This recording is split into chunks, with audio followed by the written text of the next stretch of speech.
কম দামে পেঁয়াজ খাওয়ার দিন শেষ হয়ে যাচ্ছে। হু হু করে বাড়ছে পেঁয়াজের দাম। এক সপ্তাহ ব্যবধানে বেড়ে গেছে 10 টাকা।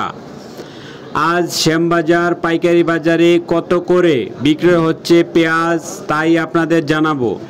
আপনারা দেখতে পাচ্ছেন দেশি পেঁয়াজ প্রচুর পরিমাণে রয়েছে এই ঘরে। আজ দেশি পেঁয়াজের পাইকারি দর আপনাদের জানাবো। ব্যাপারীরা আসছে, প্রচুর পরিমাণে পেঁয়াজ কিনে নিয়ে যাচ্ছে। আপনারা দেখতে পাচ্ছেন পেঁয়াজগুলো, যেই পেঁয়াজগুলো কাটা দিতেছে সেই পেঁয়াজগুলা আজ বিক্রয় হয়েছে 50 টাকা করে। 50 টাকা করে বিক্রয় হয়েছে এই পেঁয়াজগুলা। এক সপ্তাহ আগে বিক্রয় হয়েছে 43 টাকা 44 টাকা, সেখানে এখন 50 টাকা 52 টাকা বিক্রয় হচ্ছে। ভালো পেঁয়াজ 52 টাকা বিক্রয় হচ্ছে শ্যামবাজার পাইকারি বাজারে। যেটা একটু নর্মাল সেটা 50, আর সেটা তার চেয়ে নর্মাল হলে সেটা 49। এর নিচে কোনো পেঁয়াজ নেই।